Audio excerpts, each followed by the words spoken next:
News out of Namibia, where President Hage Geingob has passed away from cancer, age 82. The recent revelation that he had cancer came as a bit of a surprise for many, as it was kept closely held.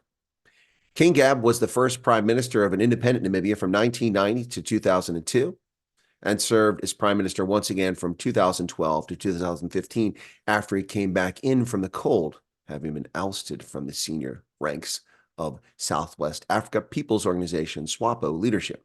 Between 2008 and 2012, he served as Minister of Trade and Industry. He also served as president of the ruling SWAPO party from 2017 until his death today.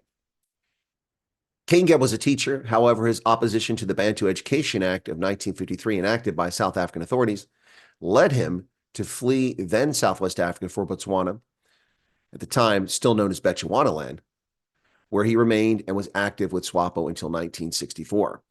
In 1964, Geingob left for the United States, where he studied at Temple University right here in Pennsylvania and Philadelphia, and he had a scholarship there.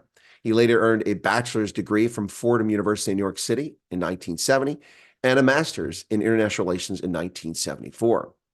Geingob then went on to earn a PhD from Leeds University. His thesis at Leeds was entitled State Formation in Namibia, Promoting Democracy and Good Governance, his dissertation. Back in 1964, he was appointed the SWAPO representative of the United Nations and to the Americas. He served in this position until 1971. Now, having traveled extensively all over the United States, he and his SWAPO colleagues ultimately convinced the United Nations General Assembly to recognize SWAPO as the sole and authentic representative of the people of Namibia. Now, this is in direct repudiation of the League of Nations mandate that granted South Africa responsibility for governance in Southwest Africa. SWAPO launched a largely ineffective armed struggle in 1966. Now, despite their failures, the end of the Cold War prompted South Africa to grant Namibia full independence in 1990. Within SWAPO, Geingob saw his fortunes rise, fall, and rise again like a phoenix. After being voted out of the Commie Politburo, he later rose to be SWAPO's candidate for president. As the candidate for presidency for SWAPO, he was elected president by Namibian voters by an overwhelming majority on November 28, 2014, receiving 87% of the popular vote, and then sworn in on the 21st of March, 2015.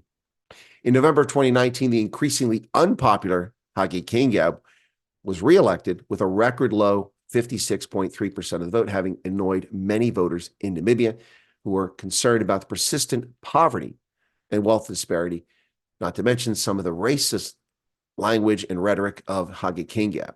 Married 3 times, the father of 3, Hage Geingob, dead at the age of 82 in Windhoek.